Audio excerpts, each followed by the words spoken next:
Hola. Bueno, gracias por venir. Insisten en que sigue vivo. Eso de vuelta, tranquilizador. Lo que queríamos hacer es, arranco yo con nuestros avisos parroquiales. Me parece que tenemos bastantes novedades para compartir con ustedes y vamos avanzando en la mañana. Posiblemente el formato de las preguntas posteriores los vamos a tener que revisar, pero vamos improvisando sobre la marcha. Yo tenía varios mensajes para hacerles. Este es un año muy importante para nosotros. A nuestra tradicional competencia regional de equipos, este año, en vez de tener el formato de solo un día, este año va a tener el formato de 2 días, con sesiones simultáneas. O sea, no solo vamos a tener la competencia regional de equipos, ya es esta que va a ser la 9ª edición, sino además vamos a empezar a desarrollar contenidos muy afines a esta fundación y que son sobre todo de gestión. Pero gestión posicionado para el cambio y la innovación. Estamos ante un nuevo paradigma, una nueva coyuntura, y creemos que nosotros tendríamos que aportar desde nuevas herramientas a las que ya tenemos. Lo he dicho varias veces acá, tenemos una estrategia como fundación muy exitosa en la generación de contenidos. Las pruebas están con nuestro caballito de batalla, nuestro mascarón de proa, que es el Premio Nacional de la Calidad, sino que también nuevamente un equipo argentino que el año pasado fue finalista en la competencia regional de equipos. Este equipo argentino ha calificado y ha participado del Mundial de Trabajo en Equipo que acaba de llevarse a cabo en Estados Unidos, y nuevamente somos los campeones mundiales de trabajo en equipo. La empresa es Suler recién participó por primera vez el año pasado. El campeón del año pasado había sido Molinos. A Molinos también le fue muy bien. Molinos se llevó una mención por el póster y la presentación de su equipo. Pero nuevamente, y desde hace 8 años viene sucediendo esto, los equipos argentinos que participan en la competencia salen número 1 con medalla de oro, número 2 o 3 con medalla de plata y de bronce. Esto es increíble, llama la atención. Primero, a nosotros como fundación, algo que me da culpa, somos muy malos comunicando y tenemos que comunicar esto más y que la gente sepa. En el país del individualismo, que seamos tan buenos trabajando en equipo, es maravilloso. Es algo que yo hace 2 años estuve participando en este mundial de trabajo en equipo y pude ver de mis propios ojos a gente de Boeing, del FBI, de Google, venir a las exposiciones de los equipos argentinos para tratar de aprender cómo, lo voy a decir en inglés, cómo cazzo hacen los equipos argentinos para ganar. Y lo que hace es lo que nosotros sabemos, ¿no? Individualmente somos muy buenos, tenemos todos los recursos y el trabajo multidisciplinario articula muy bien. Entonces nuevamente tenemos el único oro que se dio en la competencia fue para Suler, una mención especial al trabajo y la presentación del equipo de Molinos. Y desde allí pudimos articular entonces esta cosa que queríamos compartir con ustedes. Va a ser la parte principal de nuestro Fórum 2017. Este año nosotros estamos cumpliendo 30 años como fundación, lo vamos a festejar a los grandes. Cada década se ha hecho un gran evento. Ahora con este formato que les decía de más de un año, en vez de un solo día va a ser de 2 días y vamos a estar haciendo varios lanzamientos con impacto. Una competencia de equipo, 2 keynote speakers del MIT que vienen especialmente para participar del fórum y van a hablar sobre competitividad y gestión del cambio y la innovación. Vamos a tener 3 expertos y referentes sobre los 3 ejes en los que estamos trabajando en la Fundación: la mejora continua, el cambio y la innovación. Y tenemos estos 8 bloques de impacto en donde vamos a estar lanzando, y varios de ustedes en el desayuno anterior participaron, de la presentación en sociedad del Premio Nacional a la Gestión en la Innovación. Vamos a hacer el lanzamiento oficial de la gestión de la innovación en este foro. Nosotros, para los que no estuvieron, comentábamos que premios a la innovación hay muchos empresarios que se llaman premios al empresario innovador. Hay muchos premios que también asignan un premio al producto innovador. En esta fundación lo que detectamos es que en ninguna parte del mundo existe un premio a la gestión sistémica y sistemática de la innovación. Teníamos un equipo trabajando entonces en el diseño del modelo. Como nosotros sabemos, somos de los mapas mentales y nos gusta tener un mapa de calor exactamente que nos sirva de diagnóstico para saber dónde estamos puestos, para saber dónde estamos parados. A partir de este modelo estamos haciendo el lanzamiento del premio. Y el modelo es súper enriquecedor porque además no solo sirve para demostrar valores y criterios, sino también nos sirve, y mucho, para empujar la causa de la excelencia y a su vez subirlo al Premio Nacional de la Calidad. Yo veo varias caras que fueron ganadoras del Premio Nacional de la Calidad en ediciones anteriores. Todos sabemos acá que el premio es muy difícil de ganar, muy difícil de ganar. Y es parte de la estrategia de la Fundación construir una escalerita de contenidos que de a poco a las empresas les permita avanzar en un área en donde se sienten cómodos y desde esa área empezar a desarrollar sí una visión más holística y poder participar en el Premio Nacional a la Gestión de Calidad, a la gestión de la excelencia. Esos son un poco donde estamos parados. El primer lanzamiento de impacto que les contaba entonces era el Premio Nacional a la Gestión de la Innovación. El segundo lanzamiento de impacto que vamos a hacer en el fórum, que es a fin de agosto, martes 29 y miércoles 30 de agosto, va a ser el Premio Nacional a la Gestión de Directorios. Otra comunidad de las tantas comunidades que nosotros tenemos está trabajando muy fuerte en este tema,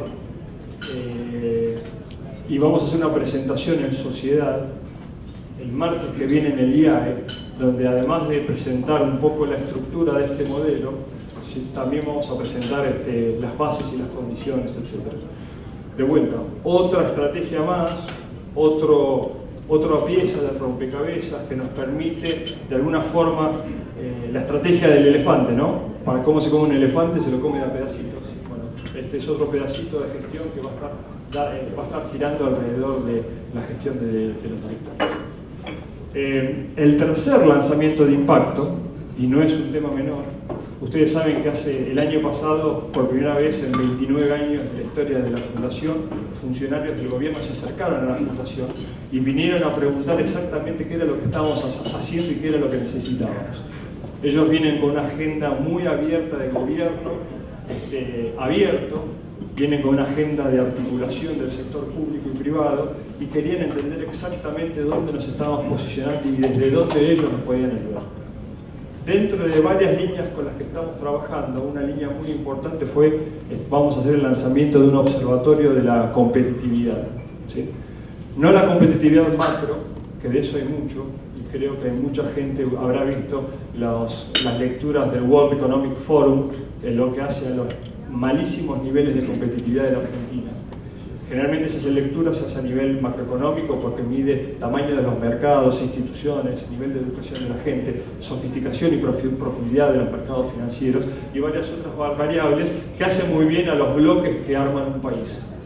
Lo que nosotros también detectamos ahí que faltaba es una medida, otro mapa de calor, una herramienta de diagnóstico que nos dé visibilidad para entender exactamente qué pasa a nivel de la competitividad, pero adentro de cada una de las organizaciones. ¿Sí?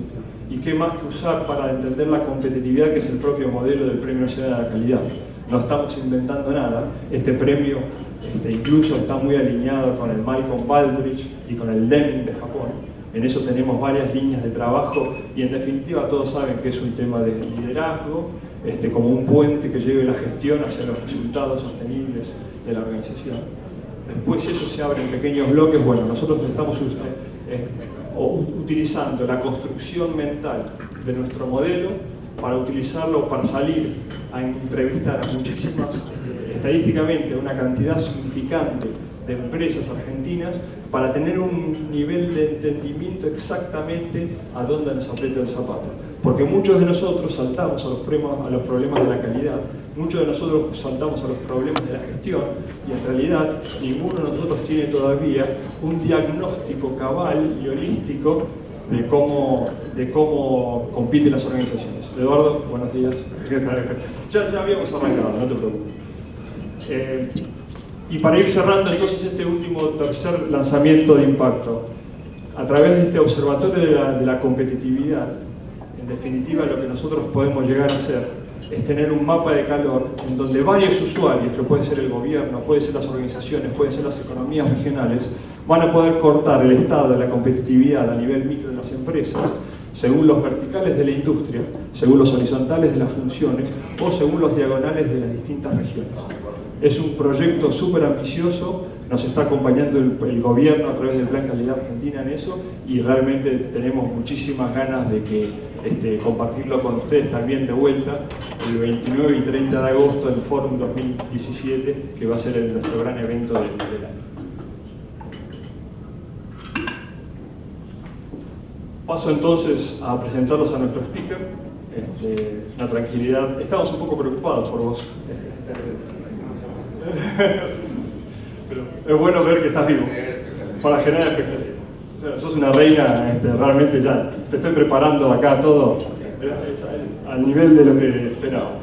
Eduardo es muy generoso con nosotros. Generalmente ustedes saben de la trayectoria. Es un voluntario más de la Fundación porque esto lo hace de su propio tiempo libre, así que desde ya le agradecemos todo esto que está dedicando a nosotros. Lo voy a presentar brevemente. Él es ingeniero civil de la Universidad de Buenos Aires, doctor en Economía de la Universidad de Pensilvania, decano de la Escuela de Gobierno de la Universidad Torcuato Di Tella, socio fundador del IPSIS, profesor de la Facultad de Ciencias Económicas de la Universidad de Buenos Aires, miembro fundador de Argentina Debate, ¿sí?, el grupo que impulsó este gran debate que se dio para la campaña presidencial. Y dejé para el final la parte que me parece más sustanciosa. Estuve leyendo su libro, Porvenir, y es muy interesante que él define, en este cambio de coyuntura, el año del desierto que el país va a tener que caminar por esta ciénaga por la que nos estamos arrastrando. Y seguramente eso nos saca muchísima visibilidad de lo que está por venir, y él, dirige el programa Argentina 2030, en definitiva, está construyendo el business plan del país. Y creo que desde su visión nos va a poder abstraer de la coyuntura y nos va a poder contar qué es lo que necesita la Argentina para volver a ser un país normal. Así que con ustedes, Eduardo Levi Gilbert. Muchas gracias.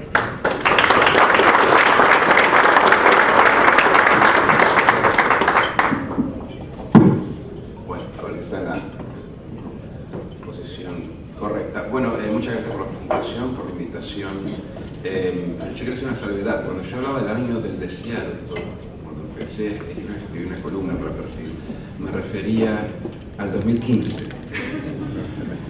Después eso se aplicó muy naturalmente al 2016, al año de la transición. Y parece que todavía estamos en el desierto. Pero bueno, siendo yo un judío agnóstico, digamos, tiendo a pensar que después del desierto hay alguna tierra prometida, hay algo, que el desierto vale la pena, digamos, y cuanto más largo, mayor el premio. Déjenme simplemente balancear en la presentación dos enfoques que me parece que son importantes, porque yo sé que todos están pensando en cuestiones de corto plazo y cuando agarro los diarios mira básicamente 4 variables, tipo de cambio, inflación, crecimiento y déficit, que son los 4 vértices del dilema múltiple del corto plazo que heredó este gobierno del gobierno anterior, pero que todavía estamos transitando.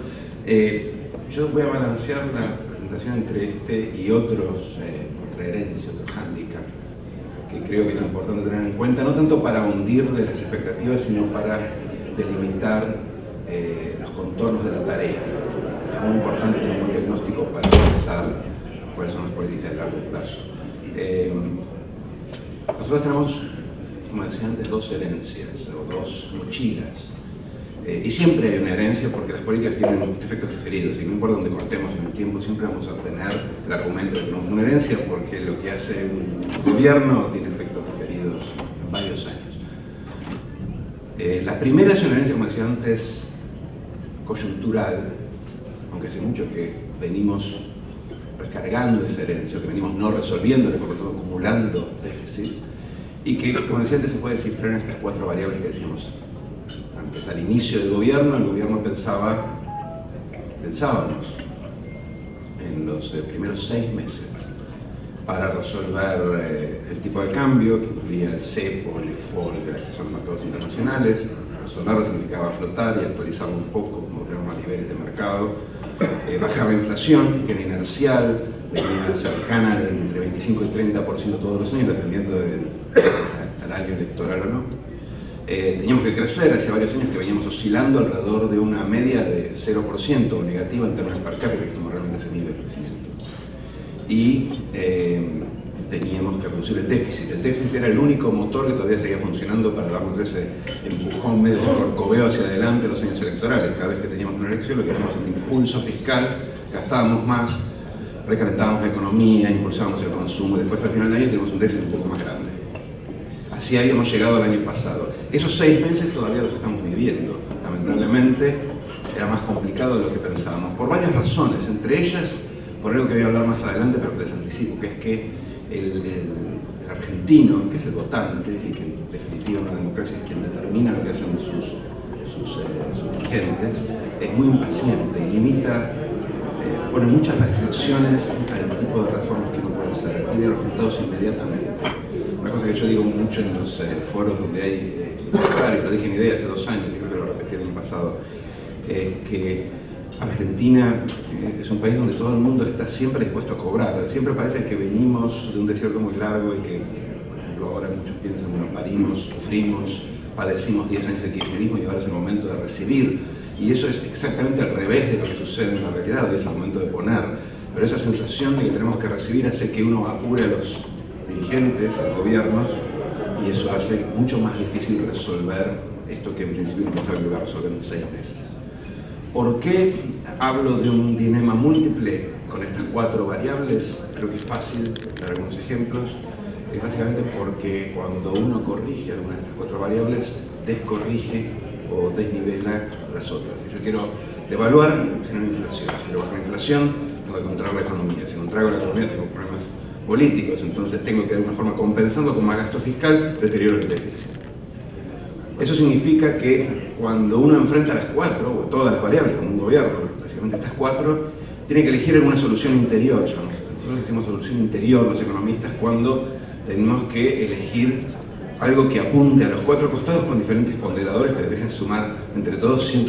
O sea, no podemos hacer todo a la vez, no podemos hacer una sola, porque estaríamos descuidando demasiado a los otros, peligrando en mediano plazo. Yo puedo tranquilamente crecer hoy subiendo el déficit al 8%, pero en algún momento cuando el déficit sea 8%, los inversores dicen, pará, en algún momento lo van a cobrar, son más impuestos futuros, entonces cae la inversión, entonces se vuelve un boomerang contraproducente. Entonces también hay límites muy precisos de cuánto puedo yo dedicarle a una sola variable ignorando las otras. Pero lo cierto es que lo que hace un gobierno en esas situaciones es elegir ponderadores. El año pasado se eligieron con un mecanismo de prueba y error ponderadores. En inflación pusimos una meta ambiciosa. Una vez que la meta está establecida, no se puede sacar, porque si modificamos la meta cuando no llegamos, es lo mismo que matar ese camino de metas de inflación. Porque claramente la meta de inflación tiene su gran valor, más allá de las cuestiones teóricas, es como mecanismo de compromiso. Entonces, si nosotros violamos la primera vez que ponemos el compromiso, lo violamos cuando nos es complicado de cumplir, bueno, podemos buscar alguna otra metodología, pero no podemos volver a las metas. Entonces, de alguna forma, clavamos uno de los vértices, que era la inflación, nos quedaban 3. El déficit no se puede bajar rápidamente porque tiene un impacto muy fuerte sobre una economía que ya venía contrayendo el año pasado. Déficit alto, con pocos mercados locales, es decir, financiado en el exterior, más una política monetaria dura por la meta de inflación, hace que el tipo de cambio se aprecie naturalmente. Porque la tasa de interés en pesos es muy alta, generando lo que denominamos el carry trade, pero aparte estamos trayendo dólares de afuera para venderlo y pagar un déficit que se paga en pesos. Esa combinación siempre da apreciación, el tipo de cambio ya es otra variable que quedó sobredeterminada por la coyuntura. Y hoy este año tenemos básicamente un dilema entre las otras 2 restantes, que es crecimiento y déficit fiscal. Es un año electoral, hay que ganar las elecciones, el crecimiento manda, el déficit sufre. Y este es un poco el final de la historia de corto plazo. ¿Cómo se resuelve esto? Bueno, ahí hay muchas visiones, de hecho hay visiones dentro del gobierno. Y hay muchas críticas por izquierda y por derecha a lo que hace el gobierno. La respuesta corta, pero no la más útil, es decir, que se resuelve con más inversión, es decir, con crecimiento. Es muy difícil ajustar para crecer, no existe tal cosa, no hay ejemplos prácticos de ajustes fiscales expansivos. Salvo uno, hace 30, 40 años, que fue Irlanda, pero después estudiándolo más de cerca uno se da cuenta que había otros factores interviniendo. Entonces, lo que tenemos que hacer es crecer para ajustar. Y para crecer, dado que este año ya hemos explotado, o vamos a explotar, la recuperación de salarios reales y la recuperación del campo y la recuperación de la inversión pública, lo único que nos queda es la inversión privada. Ahora, esto no es una variable de política, la inversión privada es un resultado de políticas. Entonces, no es que yo, cuando decimos que necesitamos inversión, no estoy diciendo absolutamente nada, es como decir, lo que necesitamos es crecer. Tenemos que pensar cómo hacer para atraer esa inversión, es el gran déficit de estos años, de lo que falló el año pasado, es lo que nos llevó a que estos 6 meses todavía estén dándonos vuelta, es que la inversión privada no apareció. Todos confiábamos con mayor o menor énfasis en que iba a ser más dinámica. Y ahí la pregunta es ¿por qué no viene la inversión privada? Y eso nos lleva directamente al segundo set de dilemas, que son más estructurales, más de largo plazo. Porque yo personalmente creo que es cierto que las elecciones van a tener una incidencia sobre el ánimo del inversor, pero creo que lo que está detrás es más estructural, tiene que ver con el hecho de que al inversor le cuesta ver dónde hacer dinero en Argentina. E incluso la posibilidad de dar una marcha atrás y volver a situaciones de populismo que son, desde el punto de vista económico, cortoplacismo, básicamente, pan para hoy, hambre para mañana, está asociado también a estos déficits que mencionaba antes. Y ahora déjenme pasar al otro trilema, la mochila más estructural, que creo que es la más importante. Y sin solucionar esta es muy difícil que podamos volver para atrás y resolver la otra, que está basada en una inversión, pero sobre todo está basada en un proyecto de crecimiento a largo plazo de Argentina. ¿Cuál es esta otra mochila? Bueno, esta es más complicada, ni siquiera está asociada a un gobierno en particular. Déjenme simplemente mencionarles 3 aspectos, hay más. El primero tiene que ver con nuestro perfil productivo. Es viejo. El otro día estaba analizando, yo estoy muy obsesionado con el tema del trabajo, el cual vamos a tocar ahora en un par de minutos. Y en particular con la reforma laboral que se realiza en Argentina. Y ahí, estudiando esto, uno mira en el mundo y descubre básicamente 3 modelos de ayornamiento del régimen laboral.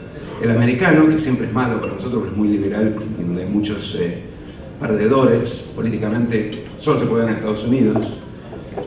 Y después hay 2 modelos europeos, uno que yo llamaría el nórdico y el otro el alemán. El modelo nórdico es un modelo de flexibilización con protección al trabajador, sobre el cual voy a volver más adelante. El modelo alemán es muy parecido al nuestro, es un modelo dual, donde hay trabajadores de primera y de segunda. Hay negociación por convenio tradicional de los sindicatos asociados a las industrias manufactureras alemanas, que tienen altos salarios y un nivel de protección mucho mayor, y después hay otro sector que en vez de ser informal, como es en Argentina, queda asimilado a un régimen que es más flexible. Trabajadores de primera y de segunda.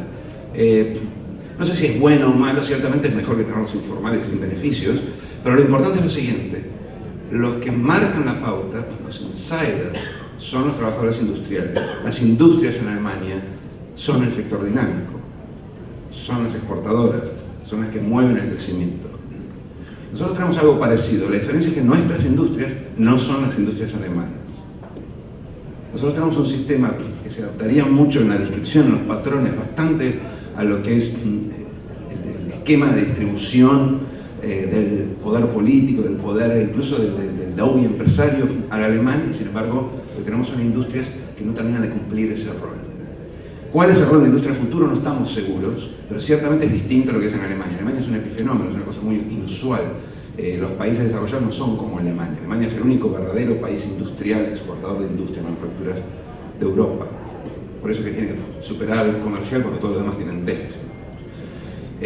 Por eso es un modelo difícil de imitar. ¿Pero a qué voy con esto? Nosotros tenemos un perfil productivo que hoy, si nosotros pensamos cuál va a ser el perfil productivo de Argentina a futuro, para crecer con inclusión y generación de trabajo y buena distribución, da la sensación de que no nos va a servir.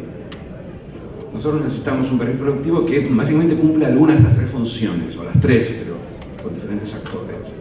Necesitamos que produzca dólares, o sea, que exporte. Nosotros exportamos poquísimo, necesitaríamos triplicar nuestras exportaciones, y no solo las primarias, porque efectivamente no hay forma de que las exportaciones primarias sean triplicadas, necesitamos algo más. Necesitamos crecer, obviamente, hace mucho que no crecemos, necesitamos generar valor. Uno puede tener un modelo muy moderno y sin embargo no crecer. El otro día estaba, por ejemplo, hablando de estos temas en Mendoza, yo siempre rescato el modelo Malbec de los mendocinos, que agregan valor, marca y diseño productos primarios, pero los ministros de Economía de Mendoza y después gente de los principales grupos económicos me decían que Mendoza hace 20 años que no crece. Entonces también hay que crecer aparte de exportar. Y necesitamos crear trabajo. Son tres factores, tres objetivos que necesitamos que el perfil productivo de alguna forma cumpla. Una actividad, que hablar de sectores es muy engañoso ahora, porque cada actividad, cada producto tiene una mezcla de sectores, pero una actividad, un producto puede cumplir una de las tres funciones, incluso dos de las tres funciones. Es difícil que cumpla las tres, pero el aparato productivo tiene que cumplir las tres. Si no tenemos dólares, vamos a enfrentar una restricción externa. Si no crecemos, no hay mucho que repartir. Y si no generamos trabajo, hay que pensar cómo hacemos para redistribuir lo poco, lo mucho que producimos. Y eso implica un sector público más intrusivo, más impuestos, más distribución, algo que es muy resistido y que aparte en el nivel en donde estamos nosotros, el sector público, políticamente se ve muy improbable. Entonces necesitamos generar trabajo. Entonces, ese es el primer hándicap que tenemos. Tenemos que desplazar o convertir este perfil productivo sin hacer movimientos disruptivos y grandes pérdidas de riqueza, porque realmente no queremos matar una industria para crear otra. Lo que necesitamos es desplazar este transatlántico hacia un perfil que sea viable dentro de 15 años para cumplir estas tres funciones y que hoy está en ciernes, porque si uno pregunta cuáles son los sectores o las actividades del futuro, la gente va a decir bioeconomía, agroindustria, pero si uno mira efectivamente qué es lo que exportamos, qué es lo que producimos con valor, no está generando trabajo en la Argentina, no hay ningún sector que claramente esté en esta senda. Tenemos una idea, pero todavía nos cuesta mover el buque. Es el primer hándicap, que está asociado a este segundo, que me parece que es fundamental, que es un déficit de generación de trabajo. Nosotros tenemos un problema de trabajo, vamos a tener un problema mayor a futuro. O sea, ¿cuál es nuestro problema, el tamaño de nuestro problema actual? Bueno, nos sobra mucha gente en el sector público que es básicamente trabajo privado no creado, que es subsumido, absorbido por el sector público, no federal, sino municipal y provincial. Y de hecho, si uno hace una correlación entre el crecimiento del trabajo público y privado, da negativa. Allí donde no se crea o se destruye trabajo privado, se crea trabajo público. Es casi como un seguro de desempleo. De hecho, hay en la economía mundial quienes proponen que el Estado tiene que asumir una suerte de seguro de desempleo. Bueno, esto se da de facto en Argentina en muchas provincias. Pero aparte tenemos trabajo subsidiado en el sector privado, porque si nosotros levantáramos la protección, en muchos casos onerosa fiscalmente, de algunos sectores, seguramente despedirían trabajo. Y ojo, no despedirían trabajo porque cerrarían las fábricas, despedirían trabajo porque sería sustituido. O sea, si nosotros levantamos la producción, a veces uno piensa que la productividad o el valor agregado de la industria está asociado a la generación de trabajo, pero no es así. En Estados Unidos, un país liberal, la industria crece y el empleo industrial cae. Exacto. O sea, hoy el patrón, de hecho, el patrón global es un patrón de reonshorización, de las empresas que habían ido a países asiáticos a explotar mano de obra barata, hoy muchas de ellas vuelven a países como Alemania o Estados Unidos, entonces despiden 5.000 asiáticos y contratan 150 alemanes, por ejemplo en el caso de Adidas, una de las noticias que salió recientemente. Hay un proceso de reonshorización, pero eso no implica que creen trabajo, porque lo que hay es automatización. De hecho, todo el mundo sabe, todo el mundo que haya estado cerca de una fábrica, del aparato productivo, que haya seguido el desarrollo productivo de un país, sabe que el sector más automatizable por excelencia es el sector de manufactura. Siempre ha empezado ahí la inclusión de tecnología sustitutiva de trabajo. Entonces, nosotros tenemos hoy sectores, incluso el sector más vilipendiado de la Argentina, el textil, donde si abrimos la protección, el sector textil no va a desaparecer, pero lo que van a desaparecer son trabajos en el sector textil. Hoy esos trabajos están también subsidiados de alguna manera. Entonces tenemos como un slack, tenemos como un grupo de trabajadores que hoy los estamos manteniendo de alguna forma a expensas de un costo fiscal, un mayor precio en nuestros productos, lo llamamos el excedente del consumidor. El consumidor paga un poco de este costo distribuido. Y no es solo Tierra del Fuego, estamos hablando de muchos otros. Pero aparte, nuestros trabajadores son trabajadores generalmente de calificación media-baja, en tareas rutinarias, con lo cual cuando la tecnología esta, que es sustitutiva de trabajo, ingresa en el país, cosa que todavía no ha pasado y que está pasando en el mundo a velocidad muy rápida, o sea, no es una cosa que hayamos visto hace 5 años, el último año se ha acelerado esto. Por eso es que cuando uno mira para atrás no encuentra razones para ese temor, porque no ve esa sustitución hace 10 años, hace 5. Pero si uno habla con los productores o viaja por el mundo, la misma gente en el sector productivo está sorprendida de la velocidad con la cual se está acelerando en los últimos 12 meses. Y nosotros estamos justo en la línea de fuego, porque nuestros trabajos, los trabajos en las manufacturas tradicionales y algunos trabajos de baja calificación en el sector servicios son los más fácilmente reemplazables. Ahora, uno puede pensar, o sea, coincidir o no con esta idea de que los robots van a sustituir el trabajo, pero uno podría pensar también que se crearán otros trabajos y que al final el neto posiblemente no sea tan negativo. Yo personalmente pienso que va a ser negativo, pero aunque no lo sea, lo que sí va a haber es un cambio en la composición. Entonces, vamos a destruir trabajos de cierto tipo y vamos a generar nuevos trabajos de otro tipo, de otra calificación, de otro perfil. Ese desplazamiento genera un descalce. O sea, así como a nivel local, nosotros hemos visto el año pasado, estamos viendo ahora un desplazamiento del trabajo del conurbano al trabajo en el resto del país porque el agro le va bien, pero las manufacturas le van mal. Vamos a ver eso entre países en desarrollo y países desarrollados. Países en desarrollo con mano de obra poco calificada van a perder en relación a países desarrollados con mano de obra más calificada. Y nuestra mano de obra es poco calificada. Tenemos un problema laboral que se combina negativamente con un problema educativo. La educación y el trabajo, desde el punto de vista de un economista que piensa el desarrollo, son básicamente las dos caras de la misma moneda. Nosotros hoy tenemos un sistema educativo que forma, o para cuestiones que están muy alejadas del mercado laboral, o para un tipo de trabajo que es fácilmente sustituible. Les doy un ejemplo. El otro día el INET, que es el Instituto de Educación Técnica Nacional, hizo una encuesta con una consultora, contrató una encuesta a una consultora, y de la encuesta surgía que había demandas insatisfechas del sector privado y que el perfil más demandado, que era difícil de encontrar, el del técnico operario. ¿Okay? Cuando presentaron esto, mi primera reacción fue: técnico operario es lo único que yo no formaría ahora, mirando al futuro, porque es claramente una de las ocupaciones más fácilmente reemplazables. ¿Qué había pasado? Bueno, había pasado dos cosas. Primero, le habían preguntado a las empresas que necesitaban hoy, empresas que están tecnológicamente retrasadas. Las empresas me han dicho que les falta hoy, que es como decir que me faltaba ayer o hace 5 años. ¿Sí? Y aparte, habían preguntado solo a las empresas manufactureras que, seamos sinceros, crezca o no crezca nuestra industria manufacturera, no va a ser la generadora de empleo a futuro. Es más, si fuera la generadora de empleo, no va a ser la generadora de riqueza, crecimiento y divisa, porque la única manera de que esa industria manufacturera sea competitiva es con un cambio tecnológico, que sin duda va a reducir el componente laboral. Pasa en el resto del mundo. Acá no sé qué va a pasar con la industria. Si finalmente nos movemos hacia Australia, bueno, colapsará a la mitad. Si nos movemos hacia Europa o incluso México, mantendrá su representación en el producto, pero no en la fuerza laboral. Pero sin duda el trabajo no aparece ahí. ¿Qué quiero decir con eso? Cuando nosotros pensamos la educación, tenemos una foto antigua de la educación. Nuestra educación hoy, mirada desde el presente, fue y es una educación elitista. Es como una larga autopista que nos conduce al título universitario.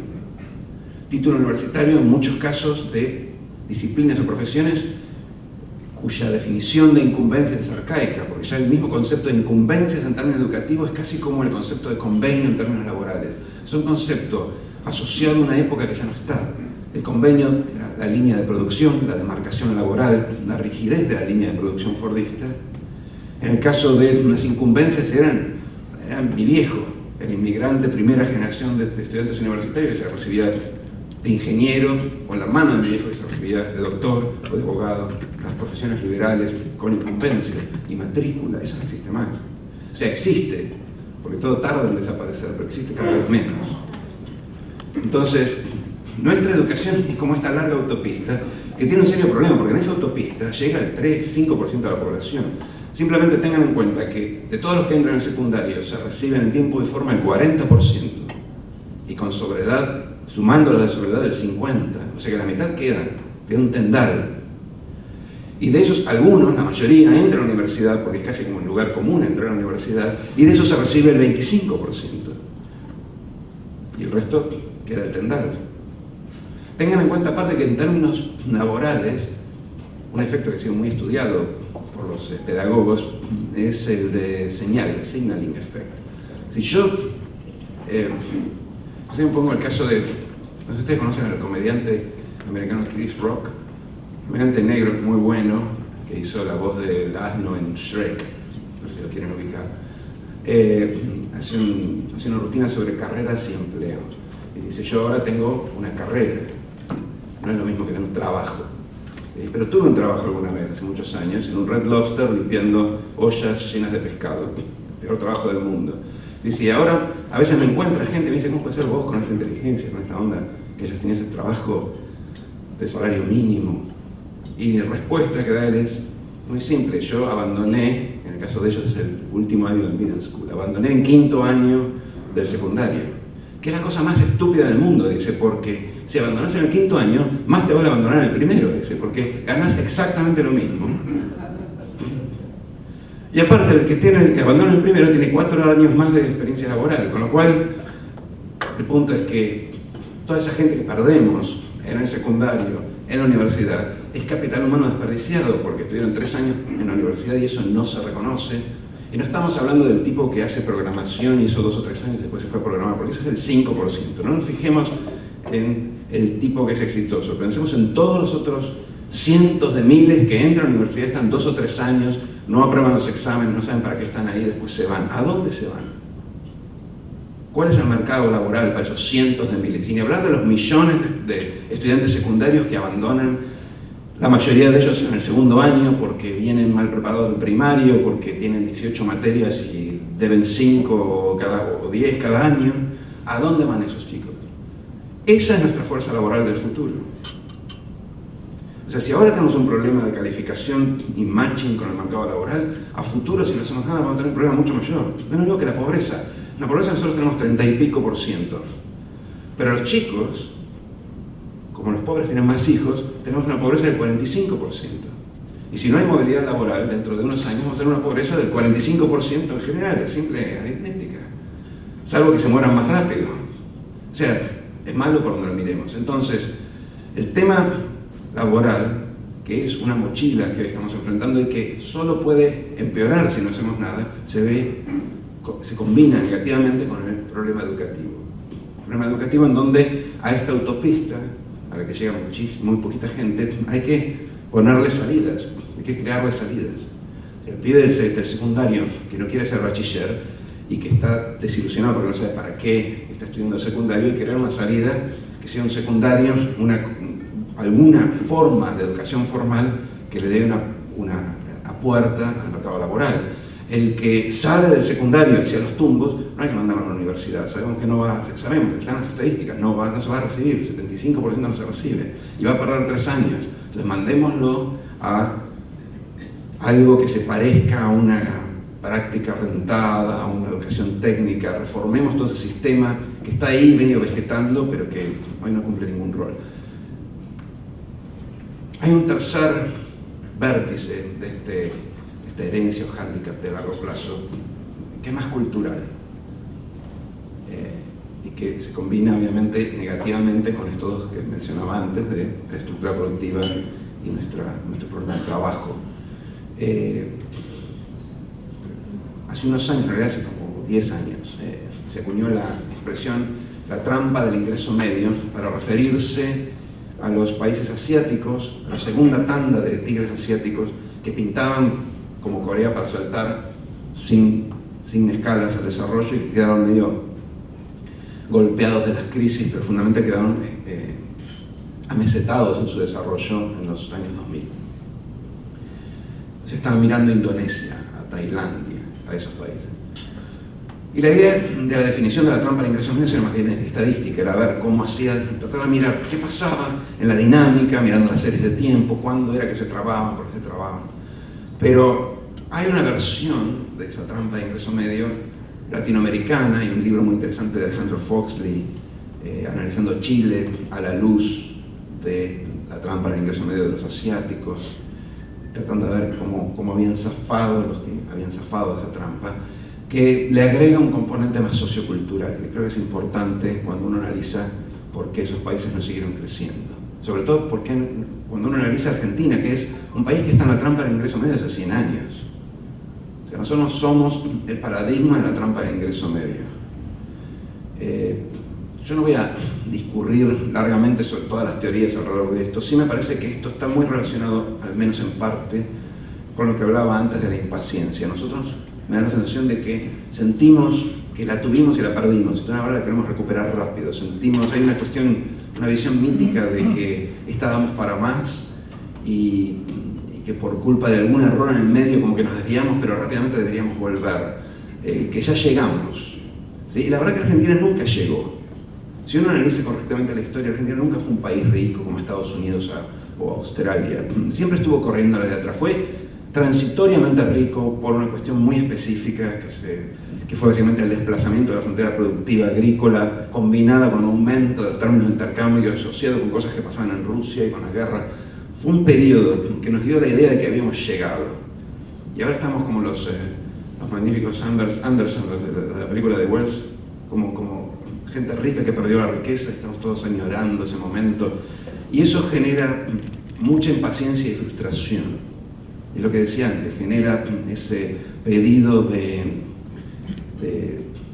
ese inmediatismo, ese cortoplacismo que uno le pide a los gobiernos, y que los gobiernos en una sociedad, por suerte democrática como la nuestra, reflejan, porque si no lo reflejan no estarían cumpliendo su rol. Si un gobierno no refleja lo que emerge del electorado, bueno, va a venir otro que lo refleje mejor y va a ganar la elección.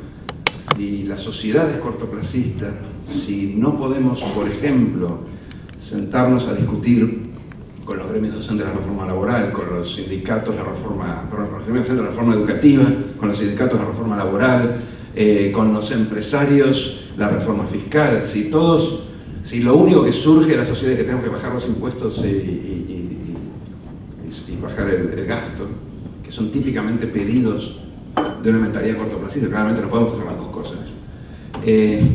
Lo que vamos a ver son situaciones como las que vemos ahora, en donde al gobierno le cuesta encontrar la diagonal a través del cual, de alguna forma, resolver el problema de corto plazo y generar las condiciones para la inversión. Ahora, esto no es trivial lo que estoy diciendo, por más que parezca muy sociológico. Uno tiende a pensar que lo sociológico, lo no cuantitativo es trivial, es psicologizante, pero nosotros necesitamos mucha paciencia para hacer lo que tenemos que hacer a futuro.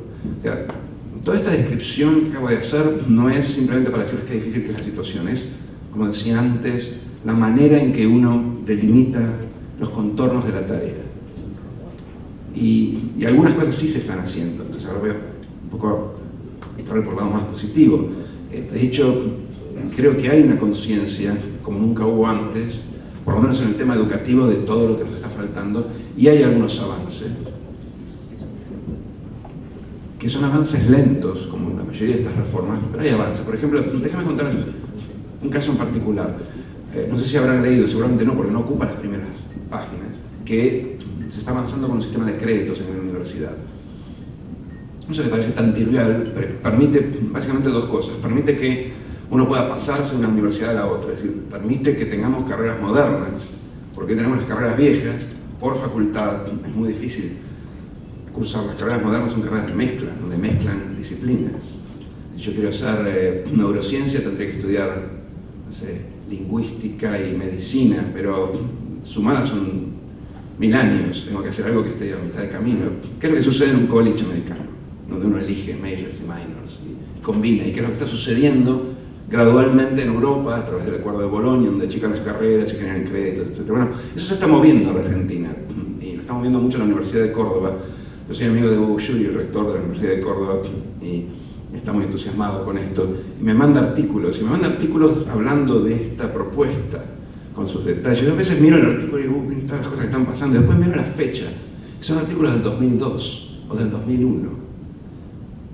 Hace 16 años que estamos dándole vueltas al sistema de créditos y que le estamos dándole vueltas a, por ejemplo, ayudado por el sistema de créditos, la posibilidad de tener títulos más cortos, de 2 años en la universidad, de manera que el tipo que está 2 años en la universidad y se va porque no puede seguir el ritmo, se lleve un título, que lo valorice en el mercado, que le dé una certificación, que reduce la asimetría de información entre el trabajador y el empresario. Eso está sucediendo ahora, se está moviendo. Tardamos 17 años en meterlo, ¿sí? Y va a tardar un poco más, porque va a haber choques con las universidades, porque siempre hay grupos de interés o derechos adquiridos que uno tiene que de alguna forma soslayar en vez de romper. Uno le tiene que tener paciencia a estas pequeñas reformas. Está habiendo una reforma en el secundario, hay algunas cosas que están pasando. Lleva tiempo, pero están modificando la forma en que se forman a los docentes. El problema de esto es, obviamente, que primero tenemos un stock de docentes a los que hay que reentrenar, y el reentrenamiento suena muy bien cuando uno lo dice, pero realmente es muy difícil hacerlo en la práctica. Y por el otro lado, uno tiene que atraer a los mejores alumnos, porque cualquiera que haya estudiado en la universidad sabe que la universidad es buena no tanto por los profesores como por los alumnos. Y uno tiene que atraer a los mejores a la docencia para tener los mejores docentes. Lo que pasa en Finlandia, o en Australia, o en Inglaterra. Entonces, todo esto lleva tiempo. Hay algunas mejoras, incluso en la forma en que se está planteando el desarrollo productivo. Hay políticas, se está tratando de recortar los subsidios que no saben muy bien para qué sirven y tratando de reasignar recursos fiscales, porque finalmente las políticas productivas son asignación de recursos fiscales, ya sea por exenciones o subsidios o promociones, hacia sectores que tienen más potencialidad, pero de vuelta, todo esto lleva tiempo, hay que tener un poco de paciencia. Los contornos son esos, uno tiene que transformar el perfil productivo, tiene que transformar, modificar la educación con una mucho más intensa carga asociada a la inserción laboral, que es obviamente nuestra única condición de viabilidad para salir de un país que, si no hacemos nada, se encamina hacia una sociedad dual con, digamos, gente en el sistema y gente fuera del sistema. Digo, hay procesos que están siendo puestos en marcha, pero son procesos que van a pagar dentro de 10 años. O sea, 10 años. No van a pagar este año. Nada brillante, nada realmente que cambie la historia va a pasar el año que viene. El año que viene va a haber 9 meses donde el gobierno va a tratar de pasar lo más posible de todas estas reformas y va a pasar muy poco porque ese año es muy chico. Después viene otra elección. La verdad que tener elecciones cada 2 años es un problema, pero es así. Hay que vivir con eso. Y el proceso de cambio es muy, como decía, es evolutivo, es acumulativo y es muy lento. Si nosotros no tenemos la paciencia para ese proceso, va a pasar lo que pasa con los países de la trampa del ingreso medio. Si uno agarra los países que tenían ingresos medios en los 60 y los plotea en un gráfico de dos ejes con los ingresos de esos países al día de hoy, ve que básicamente los únicos que han salido de la trampa han sido algunas islas como Hong Kong, Singapur, que no son comparables, tienen sus propios motores. Los países de la periferia europea que salieron tironeados por el centro europeo. Japón, que no era pobre, no era de ingresos medios en los 60, venía de la guerra, pero siempre fue rico y industrializado. Y Corea, que es un país que vino de muy pobre y pudo saltar a la riqueza antes de tener democracia y trampa de ingresos de ningún tipo, porque Corea, todo el mundo sabe, se desarrolló bajo una dictadura. Entonces, ¿qué quiero decir con esto? Nadie en la historia reciente salió de la trampa de ingreso medio por sí solo. No hay nadie, no hay ningún modelo, o sea, no hay ningún país que diga, bueno, este lo hizo, vamos a ver cómo lo hizo, vamos a estudiar, vamos a mudarnos todos un mes y hablar con toda la gente de este país y nos cuente. Ese modelo no existe.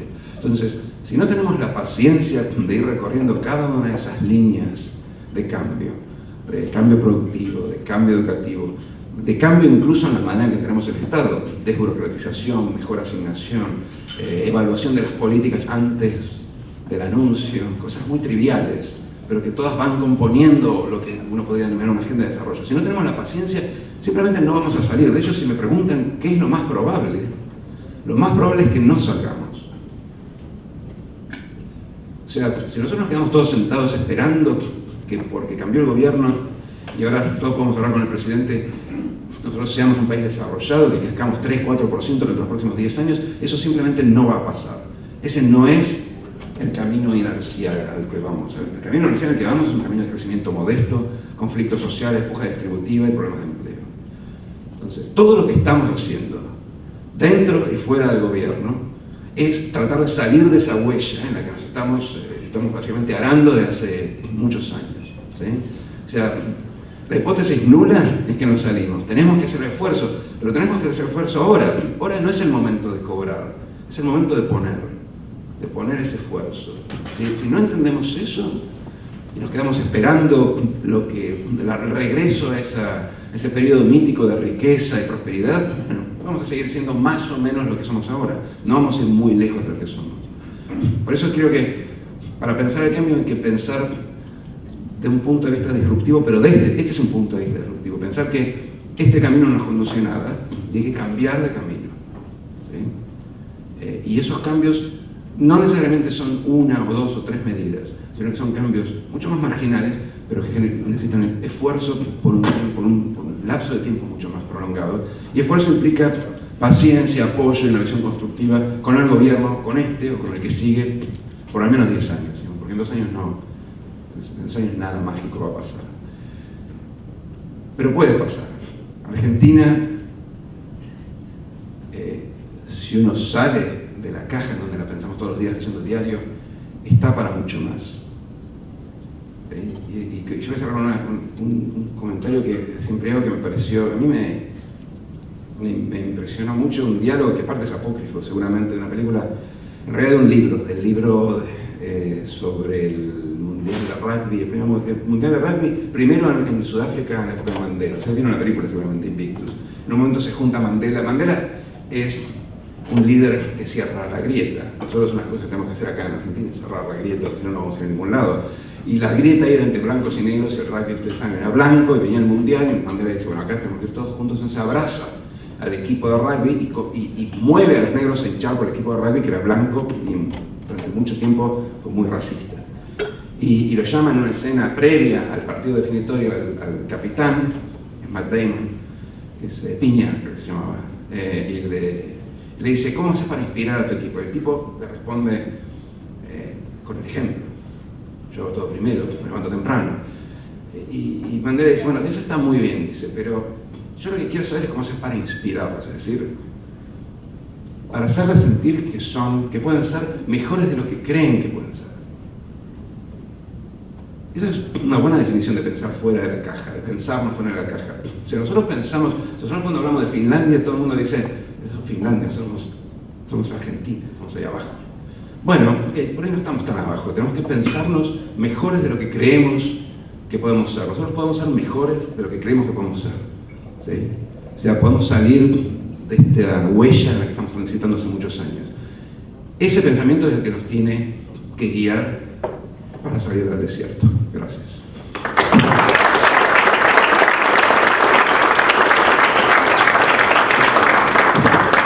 Muchas gracias, Eduardo. Muchas gracias.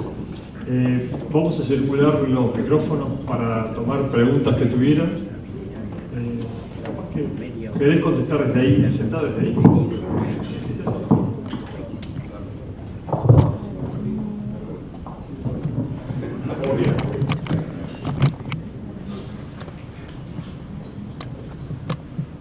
Eduardo, no sé si...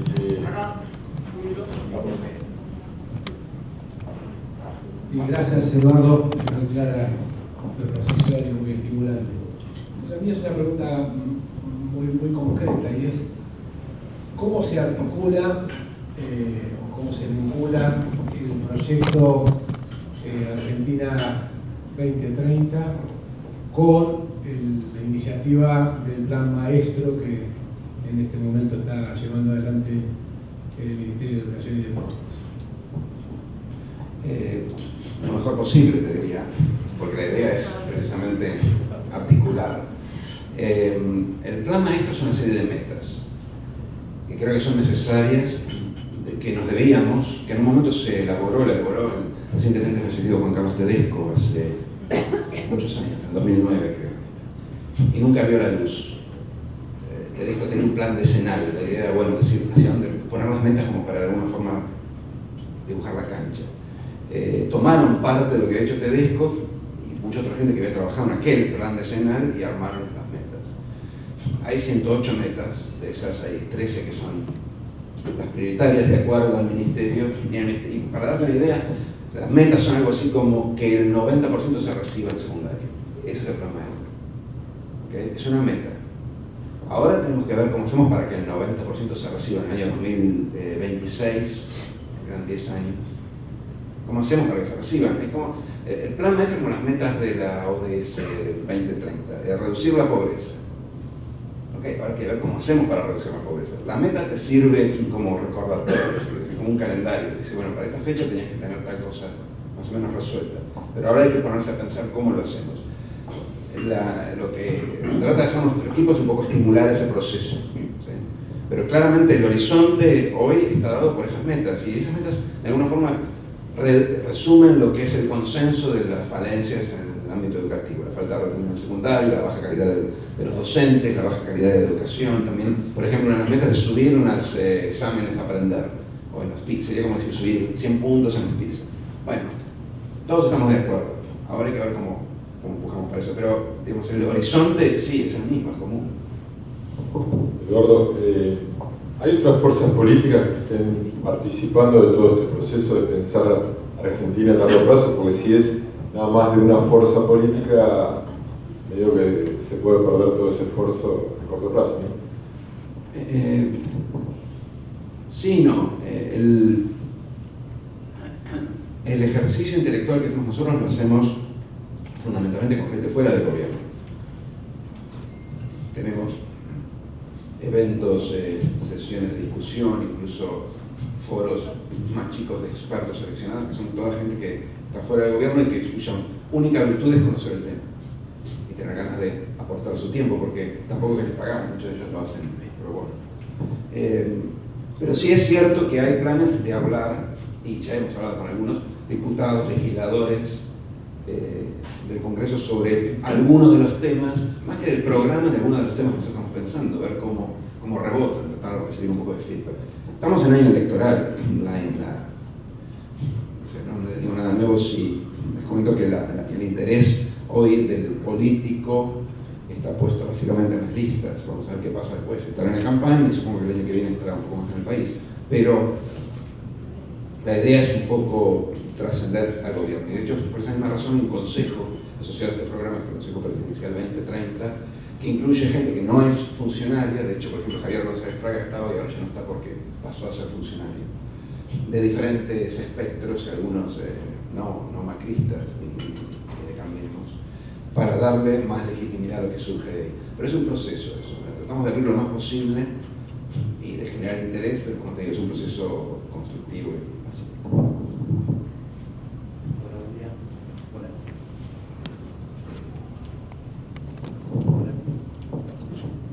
Hola. Muchas gracias por tu exposición. Yo coincido con los cambios estructurales que necesitamos y sobre todo a nivel de sociedad, esto de pensar en el esfuerzo, en que los cambios van a llevar tiempo y que hay que cambiar temas de base como la educación, el trabajo, la forma de producir y todo esto que vos comentaste. Mi preocupación es que para hacer cualquier cambio de este tipo, primero hay que estar convencido de que hay que hacer el cambio y hay que querer cambiar. Y me da la sensación que al gobierno le cuesta dar este mensaje, hablarle a la sociedad de la forma que vos nos hablas a nosotros, porque creo que esto es espantavotos. Y en una cuestión en un año electoral o cada 2 años con elecciones es muy difícil pedirle esfuerzo a la sociedad o decirle que tenga paciencia cuando venimos con una historia distinta y hay muchos políticos que prometen soluciones mágicas o muchos añoran el pasado porque piensan que en el pasado se solucionaban las cosas más rápido o estábamos mejor. ¿Cómo crees que se puede salir de esta trampa? No hay una solución obvia.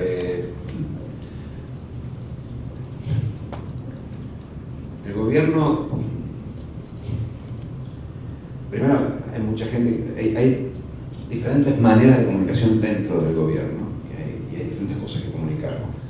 En algún punto del año pasado empezamos con la idea de trazar un camino a largo plazo, mostrarlo y evidentemente, lamentablemente, la polarización paga más electoralmente que mostrar camino a largo plazo. Y la elección hay que ganarla y al final ese tipo de consideraciones manda.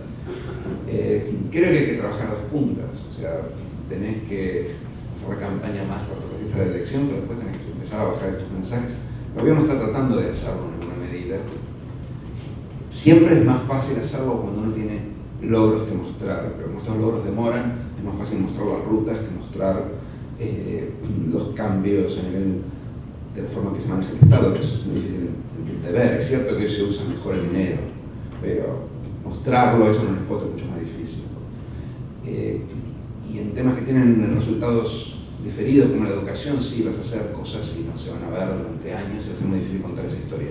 Creo que es un proceso que tenés que estar a dos puntas, o sea, no puedes descuidarte. Mucha gente hoy que está bajo la línea de pobreza, no tiene empleo precario, es informal, está pasando mal, este mensaje generalmente resuena menos en esa población. Tenés que tener otro mensaje, tenés que ir con soluciones más inmediatas.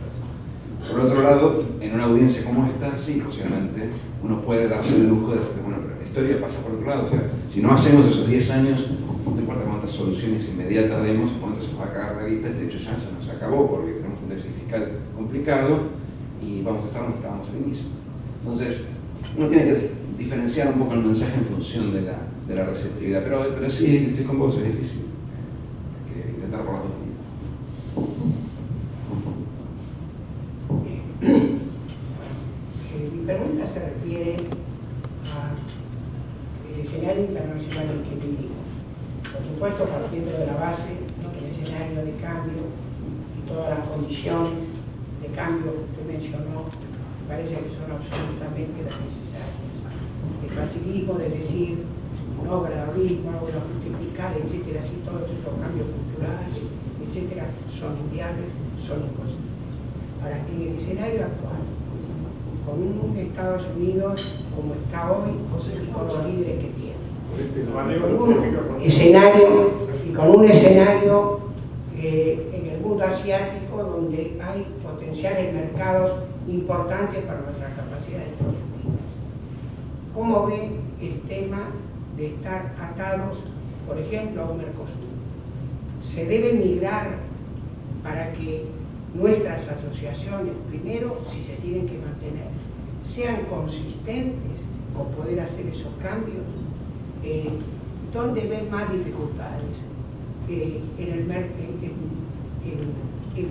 la tendencia actual de la economía de Estados Unidos o la de, por ejemplo, China, Asia. Bueno, es una pregunta muy amplia. En términos de Mercosur, yo creo que hace muchos años nos dimos cuenta que esa estrategia de generar un mercado grande, regional, no servía, sobre todo porque éramos países muy iguales, muy similares. Entonces producíamos la misma cosa y lo que se dio en Asia, que era fundamentalmente un comercio intraindustrial por deslocalización o relocalización de empresas, de las cadenas de valor. En nuestro caso, que producíamos soja o cadenas muy cortas, hacía que juntarse entre iguales no generara ningún tipo de complementación, salvo en el único régimen que no era Mercosur, que era la automotriz, en donde un poco con forceps se generó algo así como una distribución de la cadena, aunque sin la escala necesaria para ser tan competitivo a nivel mundial. O sea que eso de el Mercosur como gran mercado, primera plataforma para salir al mundo, creo que eso se abandonó hace muchos años. Pero hoy el Mercosur nos sirve para iniciar negociaciones con un poco más de poder de negociación con los que están ahí buscando negociaciones, que de hecho después de Trump serían las viudas de Trump. Europa, que ahora está curiosamente más interesado en asociarse con nosotros que antes. China, que siempre es un animal raro, pero que hoy está como la Dalit frente a Trump, parece como la Dalit de la globalización. Incluso, y más fundamentalmente, toda la franja del Pacífico, con la cual ya tendríamos que tener acuerdos, pero bueno, ahora la necesidad va a hacer que nos demos vuelta y nos miremos entre nosotros, antes estamos todos mirando a Estados Unidos. Entonces me parece que al final del día mucho de esto de Trump puede ser una bendición encubierta para nosotros si sabemos aprovecharla. El Mercosur como tal, como fin en sí mismo, yo creo que hace muchos años que dejó de ser algo de esa naturaleza. Y lo que tenemos que pensar es, bueno, ¿cómo hacemos nosotros para generar o integrar nuestras cadenas de valor que son globales, ni siquiera son regionales? ¿Qué me preocupa más, China o Estados Unidos? Yo creo que en Estados Unidos Trump va a hacer mucho menos de lo que, bueno, ya está mostrando, va a ser mucho menos de lo que dijo. Y creo que China sí me preocupa, pero China se mueve tan lento que mi preocupación es la preocupación de acá a 25 años. En un momento eso va a caer, pero no el año que viene.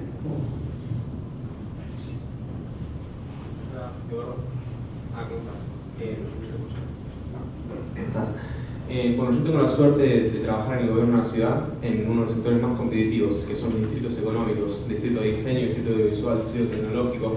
Veo que ahí hay valor agregado, buenos salarios, una capacidad crítica importante, 3 universidades en el distrito tecnológico que van a trabajar de esta forma, Cross Register, como vos decís que viene el futuro. Sin embargo, los veo, todos los sectores competitivos que generan alto valor agregado, los veo todos separados. Y veo a todos industriales que representan el pasado, los 80, el subsidio permanente, todos juntos y con un discurso único, que genera mucho poder de presión y mucho poder de lobby. ¿Vos creés que si se forma una cámara en serio de industrias competitivas de la República Argentina podría tirar estos temas sobre la mesa y que realmente el gobierno y la sociedad despierten de alguna manera? Digo, si había un Mendigure de la industria competitiva, ¿podría funcionar esto? Sí, yo no sé si de Mendigure es una persona que hace más lobby porque está más pasado político, pero sí hay una cuestión que es interesante lo que decís porque se aplica más de un espacio. Tradicionalmente, primero que hay que hacerla saber que lo nuevo y lo viejo, algunas industrias tradicionales pueden modernizarse, pero lo que sí es cierto es que lo que están, los incumbentes, tienen obviamente más poder de lobby de lo que no están, por eso los están. O sea, lo nuevo no tiene representación. Le faltan 3 cosas. Le falta la Cámara, a veces le faltan los empresarios. Vos querés desarrollar agroindustria en Argentina, pero es mucho agro en la época de agroindustria, porque no hay empresarios agroindustriales, porque no hubo antes, hay que crear. Entonces te faltan actores, te faltan las cámaras y te falta el campeón de esto en el gobierno. Porque la verdad es que el gobierno de alguna forma replica. Vos vas al Ministerio de Industria, de Producción y ¿qué pones? A alguien de la producción, pero la producción es lo que hay. Entonces vas a tener un mejor match con lo que ya está instalado que con lo nuevo. Entonces necesitas un ministerio de lo nuevo, no es que necesitas un ministerio, pero necesitas un campeón en el Estado que sea el interlocutor de lo nuevo. O sea, ¿quién está hoy empujando las industrias para los servicios de alto valor? Hay gente, pero está desperdigada, no hay una agenda para ese sector. ¿Quién está empujando la industria basada en el agro? No la agroindustria necesariamente de agregar valor en el upstream, sino en el downstream. ¿Quién está pensando eso? Obviamente hay muchos actores dispersos, pero no hay nadie que esté realmente iluminándolo. Bueno, ese trabajo es fundamental. Yo creo que ese trabajo tiene que surgir tanto del sector privado como del sector público y encontrarse, ¿no? Tienen que armar una parejita. Vos desde la ciudad deberías promover eso, que se junten. Las cámaras después surgen más adelante, pero al menos que se junten los primeros, los players, a los que les interesa generar sinergias, buscar mercados en conjunto, generar legislación y mecanismos de facilitación o promoción que promocionen, que atiendan ese sector. Y ahí vas construyendo algo, entonces vas generando valor. Cuando vas generando más valor, es más fácil después generar un impacto en el gobierno porque son más grandes.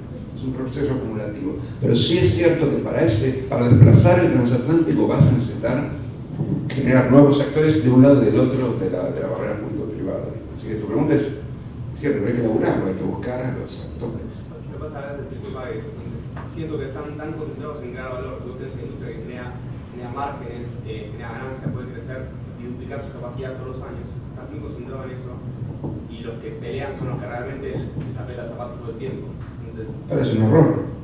Es un error. Es como quedarte en la etapa del emprendedorismo, pensando que si vos sos un sector empresario, no necesitas también ser empresario, pedir al Estado un cacho de la política de promoción, porque vos tenés que básicamente pensar las políticas públicas asociadas al desarrollo productivo como asignación de recursos. Todo el mundo va a pedir recursos que son escasos, pero aparte va a pedir los expensas del resto, porque esos recursos alguien los paga. Los pagas con impuestos, los pagas con no tener esos recursos, los pagas con no tener acceso a esos préstamos. Entonces, es parte de la actividad empresaria nivelar la cancha y pedir que te faciliten o por lo menos que no te entorpezcan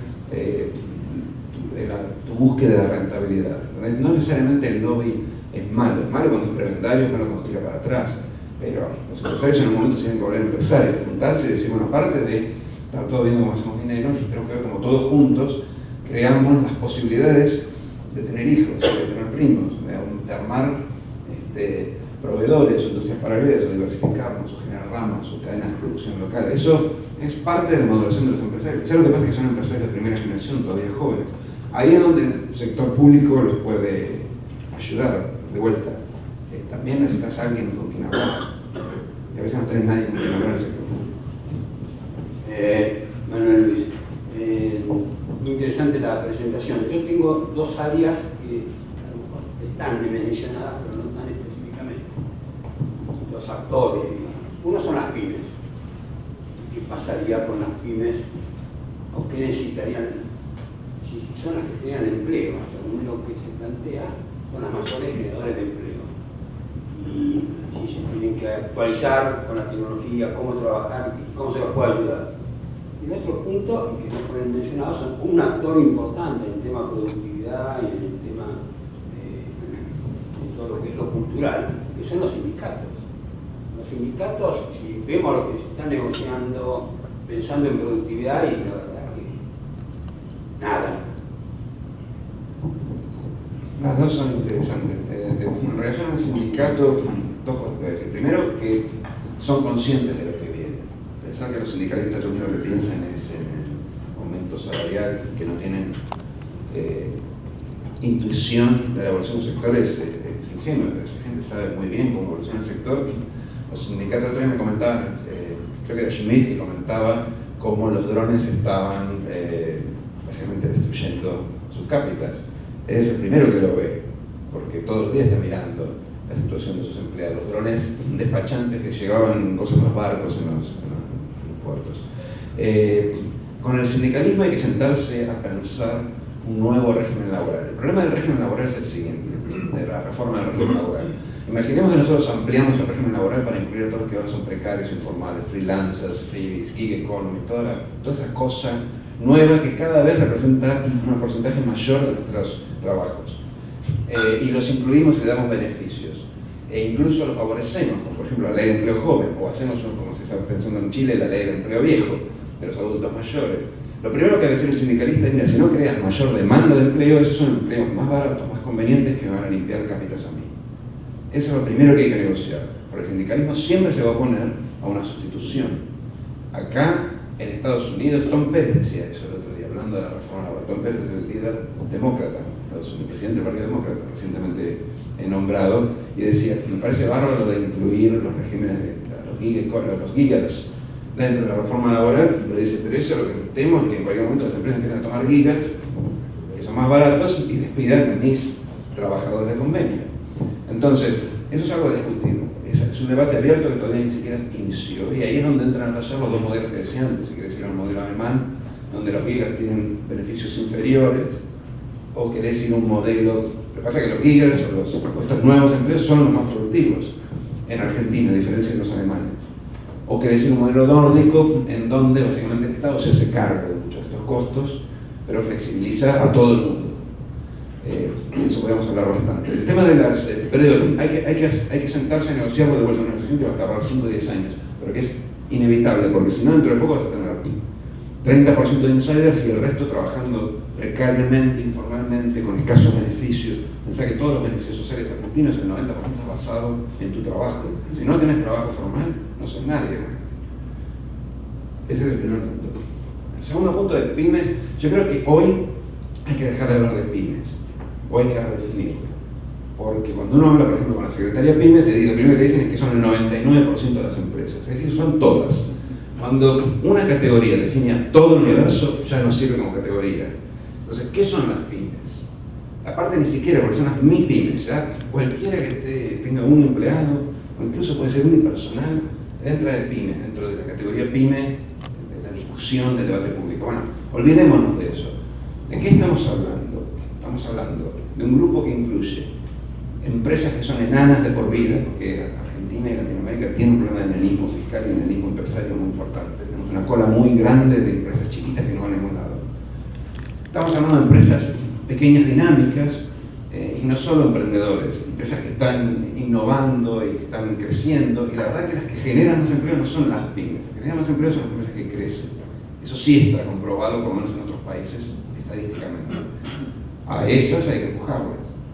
Yo, si me preguntás, lo que quiero es que mis empresas pequeñas y dinámicas se vuelvan empresas medianas. Ese es el tramo donde me querría dedicar todos mis incentivos. Esos son los que generan empleo. Bueno, después hay un montón que generan empleo precario, hay un montón que generan empleo básicamente porque tienen el subsidio implícito de no pagar todos los impuestos que tienen que pagar. Hay empresas que son zombies, que siguen ahí dando vueltas, pero si realmente tuvieran que pagar los impuestos cerrarían de un día para el otro. Entonces, el universo ese es muy amplio como para que me sirva para pensar políticas públicas, pero si uno va, mira, dentro de ese universo sí, hay empresas, no necesariamente los emprendedores, es una discusión que es abierta. Yo no sé si quiero tener 1 millón más de empresas, pero sí querría mirar las empresas jóvenes, pequeñas, que están hoy haciendo muchos esfuerzos para crecer y ayudarlas a crecer, porque ahí es donde se genera el empleo y ahí es donde se genera la innovación. La innovación se genera en empresas medianas, pero jóvenes, y en empresas grandes. Entonces yo quiero tener más productividad, más innovación, incluso adaptativa de cosas que se hacen afuera. Esas son las empresas que son mis sujetos. Yo miraría más adentro. A esas sí las quiero promover con instrumentos muy específicos. Pero tirar de una mansalva al 99% de las empresas, no sé si está bien o está mal, pero tiene poco efecto selectivo. Una última pregunta. Eduardo, frente a esta presentación tan conceptual y tan sólida, diría, ¿hay manera de seguirlos a ustedes en sus pensamientos, en su manera de enfocar todo esto, de tal manera que esta asamblea, que la considero bien pensante, pueda difundir estas ideas que me parecen fundacionales, ¿no es cierto? ¿Hay manera de hacer eso? En una época, en el futuro, la tecnología va a permitir que lean mis pensamientos, supongo, pero hasta ese entonces nos quedan las páginas web y los documentos. Nosotros estamos produciendo algunas cosas, vamos a producir más en estas líneas. Lo hacemos lentamente porque si lo hago yo desde mi casa con mi equipo, tiene menos legitimidad. Hablaba antes de todo este esfuerzo de dialogar con gente fuera del gobierno. Bueno, necesito darle legitimidad, incorporar mucha de la visión de otra gente que viene estudiando sus temas. Acá estamos hablando de desarrollo productivo, pero nosotros también estamos mirando temas asociados a la pobreza, y cada uno tiene su especialidad.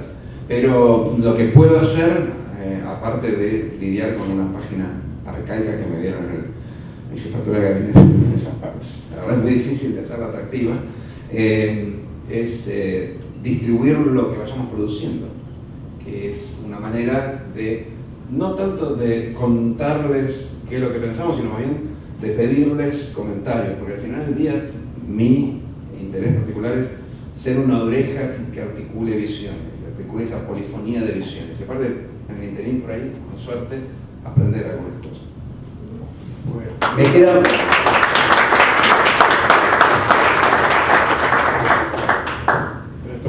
Queríamos terminar puntual a las 10, Oscar, ¿nos dejás? No. Bueno, sí. Déjame decir una sola cosita, Claro. porque creo que es de valor. Claro. Perdona. En el 60, en la época del desarrollismo, nació una explosión industrial. Hubo una visión, y vos la estuviste mencionando. Sin educación no podría haber salido de esto adelante.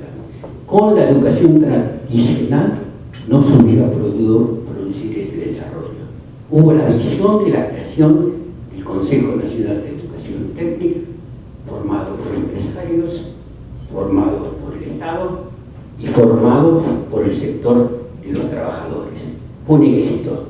Entre esos éxitos, 40, 50 escuelas industriales adentro de la fábrica.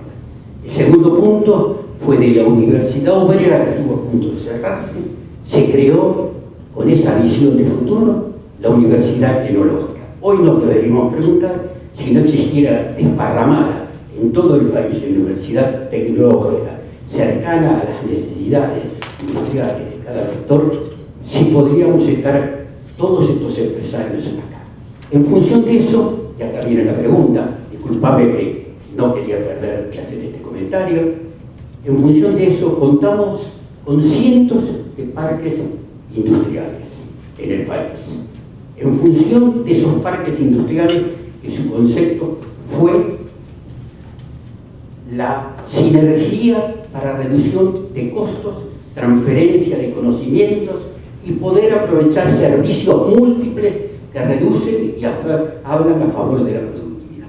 Mi pregunta es, ¿no deberíamos legislar para que en cada de esos comunicados se repita con ese espíritu intendencias, empresarios de esos parques industriales y la parte de los trabajadores, la creación a través de una ley, de todo lo que está representando lo que vos mencionaste, que son carreras cortas, becar a los estudiantes, darles servicios médicos?